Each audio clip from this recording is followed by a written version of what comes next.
And we're going to tell you about the Mega Heart coming up in just a moment. It's a big, one-of-a-kind display. It's in town today, and we're going to have more on that straight ahead with Rachel. She's out there live this morning. It is 6:45, on KSFY Action News Live this morning. It is 6:48 here on Action News Live this morning, and our hearts are bigger today. They are, especially in one place. A major health tour is set up in Sioux Falls, and it's here basically to teach us about our country's #1 killer, heart disease. And it's called the Mega Heart, a giant walkthrough exhibit teaching you about the heart and letting you take a tour through it, essentially, and things that you can do to stay healthy. And of course, a preventative disease. So we're going to hear more about that this morning from Action News reporter Rachel Gabrielson. She is joining us live from the Avera Heart Hospital. And Rachel, when does this really officially kick off, and who's going to be there today? Hi guys, well it kicks off very shortly, about 8:30 this morning. Anyone can come in and see it. There's going to be some kids out here today, about 250 of them, learning a lot about heart and heart disease. You can see how big this Mega Heart is, about 21 feet long, about 12 feet high, filled with a lot of information about how we can stay healthy. And someone who knows this very, very well, her name is Kathy. She joins me here live this morning. Thanks so much for taking the time to be here with us. First, tell me, we were just chatting a few minutes ago.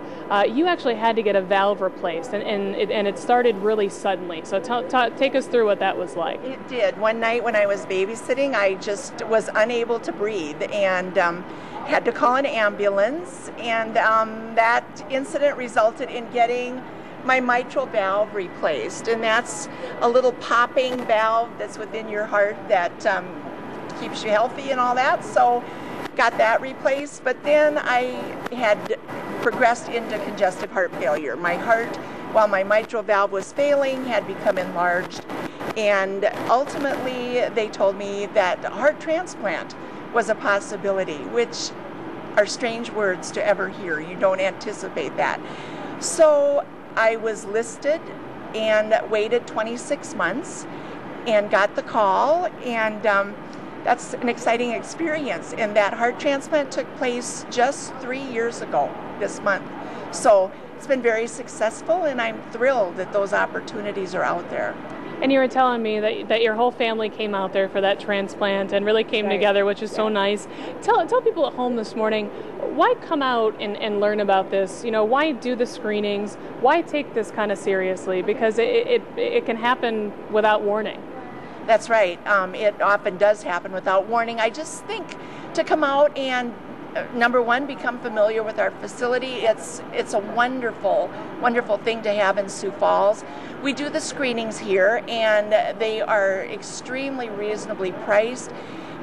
We've saved many lives just by telling people this is going wrong, you need to be aware of this, and it's being preventive is better than being on the table. It's the bottom line. Well, thank you so much for sharing your story with us, and we're thrilled to see you here with us today, still doing fantastically. We're going to be out here this morning. It's going to be going on again until 6:30 tonight. It kicks off at 8:30. A lot to come check out here at the Avera Heart Hospital, so come on down and check it out. Rachel Gabrielson, KSFY Action News, Sioux Falls. And Rachel, we should mention that it's open tomorrow as well. Was that 4:30? Right. What were the hours tomorrow again? Tomorrow it kicks off at 8:30 and it runs until noon tomorrow. Terrific. Right, some fantastic information, and wow, just an incredible story. Giant bouncing castle. Yeah, and that you can go in and really learn a lot. Right, you can take the walk from vena cava all the way through the ventricles into the aorta and back out again. Yeah, so it's really cool. Go learn.